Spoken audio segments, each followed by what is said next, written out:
शांत रहो, शांत रहो, शांत रहो। अब हम बताने जा रहे हैं, ठीक है। अगर आवाज किए तो जान लो। हाँ हाँ,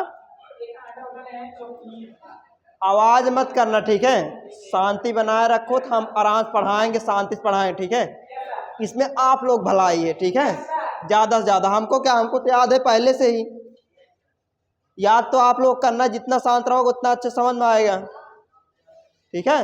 इसलिए देखो, पहला क्या है, क्लास 10th का पहला चैप्टर रसायन विज्ञान का कौन सा चैप्टर है? रासायनिक अपक्रिया वाला चैप्टर है, सबसे इंपॉर्टेंट चैप्टर है, ठीक है। देखना, रासायनिक अपक्रिया किसे कहते हैं? रासायनिक अपक्रिया किसे कहते हैं? हाँ, जब दो या दो से अधिक पदार्थ आपस में मिलकर किसी नए पदार्थ का निर्माण करते हैं, उसे क्या कहते हैं? रासायनिक अपक्रिया। रासायनिक अपक्रिया जैसे कार्बन धन, कार्बन धन ऑक्सीजन, ऑक्सीजन बनेगा क्या? कार्बन डाइऑक्साइड, ठीक है। Carbon dioxide CO2, carbon dioxide बनता है। अब रासायनिक समीकरण किसे कहेंगे? इसी हिंदी को समीकरण के रूप में लिखना, ठीक है। क्या कहेंगे? रासायनिक समीकरण कहेंगे। जैसे C धन O2, C धन कार्बन को C लिखेंगे, ऑक्सीजन को O लिखेंगे, और बनेगा क्या? CO2, कार्बन डाइऑक्साइड, ठीक है। हाँ, फिर रासायनिक समीकरण को संतुलित करना, तीसरा नंबर क्या है? रासायनिक समीकरण को संतुलित करना। इसमें संतुलित कैसे किया जाएगा? C6H12O6 प्लस O2 बराबर CO2 धन H2O, ठीक है, प्लस ऊर्जा बनता है। ये माइटोकॉन्ड्रिया वाला रिएक्शन है, ठीक है, ध्यान देना।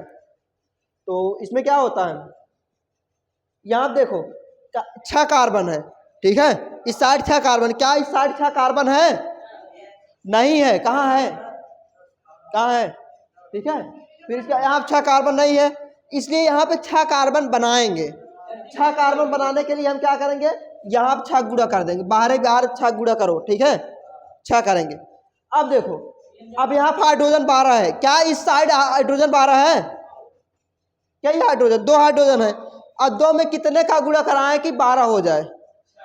6 का गुणा कराएंगे, इसलिए हम यहाँ क्या कर देंगे? 6।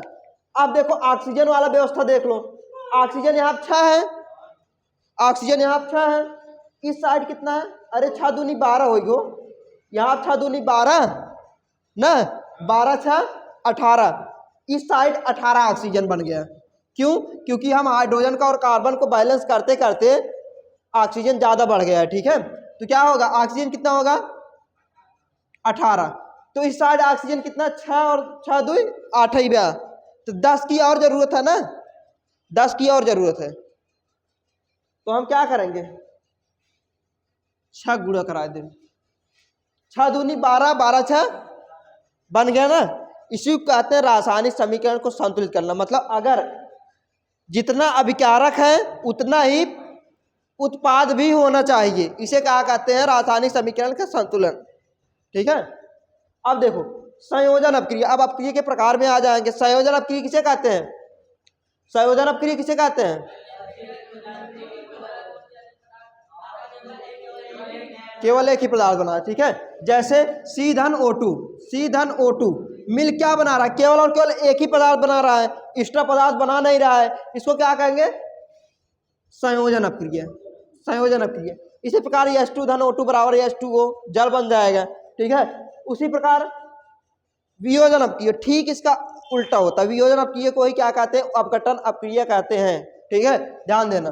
वियोजन अपक्रिया जैसे कोई एक पदार्थ, जब कोई एक पदार्थ, मात्र एक पदार्थ 2 या 2 से अधिक पदार्थ में टूट जाए, ठीक है, रासायनिक अपक्रिया के दौरान 2 या 2 से अधिक पदार्थ में टूट जाए, उसे क्या कहते हैं? वियोजन अपक्रिया। वियोजन मतलब टूटना। जैसे H2O किसमें टूट गया? हाइड्रोजन प्लस ऑक्सीजन टूट गया, ठीक है। क्या यह समीकरण बैलेंस है या फिर संतुलित है? क्यों? किस चीज की कमी है? कौन सा चीज कम पड़ रहा है? हाँ, ऑक्सीजन कम पड़ रहा है, ठीक है। यहाँ पे ऑक्सीजन 2 है, यहाँ पे 1 है, इसलिए हम यहाँ पे 2 कर देंगे, O2, ठीक है। अब संतुलित 2 दूनी 4, 4 हाइड्रोजन इस साइड है और 2 ऑक्सीजन है, यहाँ पे भी 2 लग गया, ठीक है। अब देखो विस्थापन अपक्रिया, विस्थापन अपक्रिया में क्या होता है? विस्थापन अपक्रिया आप लोग बताएं, इसके लिए आपको क्रियाशीलता श्रेणी पता होना चाहिए। क्रियाशीलता श्रेणी क्या है? पसोके में एजी आले है काम सी गो, पसोके में ए जी आ ले है काम में सी गो। ठीक है, इतना जानते रहो, इतना बाप है। पास से पोटासियम, पोटासियम का प्रतीक क्या होता है? के होता है। स्व से सोडियम, सोडियम का प्रतीक यन्ने होता है, इसका लैटिन नाम है इसलिए यन्ने लिखा गया है। फिर कैल्शियम का, कैल्शियम का प्रतीक क्या होता है? Ca। ठीक है, कैल्शियम। फिर इसके बाद क्या होता है? Magnesium, Mg। और फिर एल्युमिनियम का क्या होता है? Ag नहीं, Al होता है। ठीक है, एल्युमिनियम का Al होता है। फिर जिंक का क्या होता है? जिंक का प्रतीक क्या होता है? Zn होता है। फिर आयरन का प्रतीक क्या होता है? Fe होता है, लोहे का Fe होता है। लेड का क्या होता है? Pb होता है, प्लम्बम। फिर इसके बाद हाइड्रोजन का क्या होता है? H होता है। फिर का से कापर होता है, Cu होता है। ठीक है, अब इसमें सबसे ज़्यादा अपक्रियशील कौन है? पोटेशियम। पोटेशियम सबसे ज़्यादा अपक्रियशील है। उसके नीचे सोडियम है, सोडियम से कम कैल्शियम है, कैल्शियम कम अपक्रियशील मैग्नीशियम है, मैग्नीशियम से। ठीक है, ये क्या हुआ? घटता हुआ क्रम है। ठीक है, जैसे जैसे ऊपर जाएंगे वैसे वैसे क्या होगा? क्रियाशीलता बढ़ेगा, जैसे जैसे नीचे आएंगे उसकी क्रियाशीलता घटेगी। अब यह आपका प्रतिस्थापन अपक्रिया में बहुत महत्वपूर्ण भूमिका निभाता है। ठीक है, जो ज़्यादा ताकतवर रहेगा, जो ज़्यादा क्रियाशील रहेगा, वह क्या करेगा?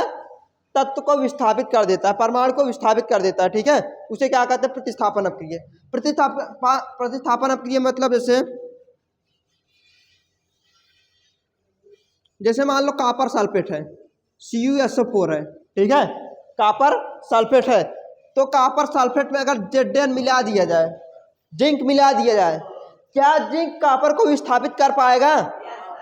विस्थापित कर लेगा। क्यों?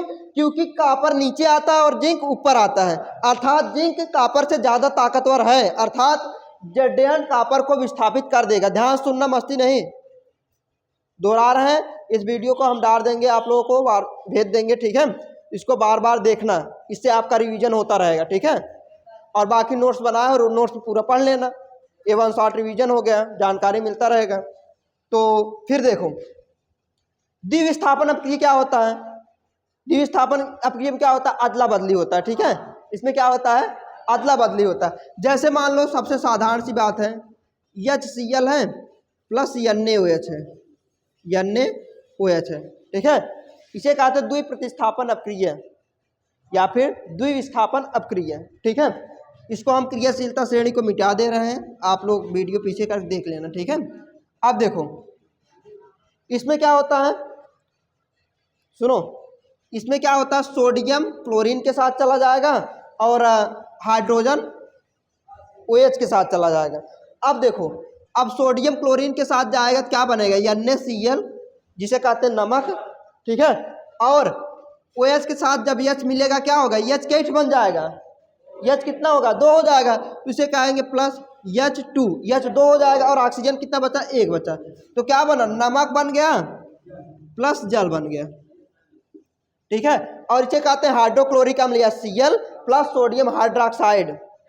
ठीक है, अब देखो ऑक्सीकरण अपक्रिया। ऑक्सीकरण अपक्रिया देखो, ऑक्सीकरण अपक्रिया किसे कहते हैं? ऑक्सीकरण अपक्रिया किसे कहते हैं?